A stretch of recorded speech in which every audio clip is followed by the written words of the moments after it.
Joe Biden campaigned on reproductive rights in Florida, where a state ban on abortion beyond 6 weeks becomes law next week. It's criminalizing reproductive health care before women even know whether they're pregnant. I mean, this is bizarre.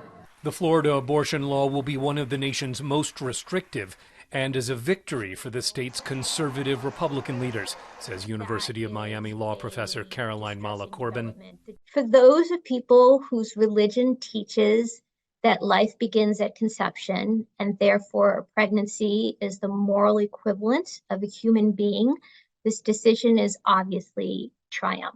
It's also a political challenge for Donald Trump, who says the Florida law goes too far, but who also wants to remind anti-abortion voters that he ended federal abortion protections with Supreme Court appointments that shifted the judicial majority on the court and overturned Roe v. Wade.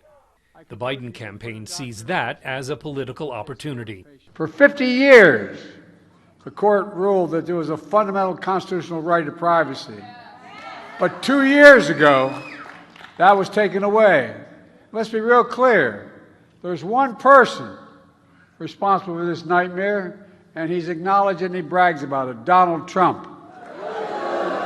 Trump does brag about it, and did so again in a video on his social media site this month. This 50-year battle over Roe v. Wade took it out of the federal hands and brought it into the hearts, minds, and vote of the people in each state. It was really something.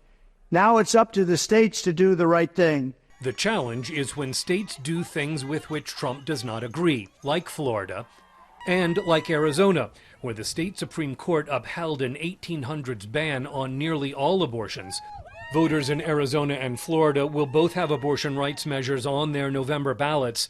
Similar initiatives in Kansas and Ohio over the last 2 years have been losing propositions for Republicans. And Trump is reminding supporters about the electoral vulnerability of abortion. Like Ronald Reagan, I am strongly in favor of exceptions for rape, incest, and life of the mother.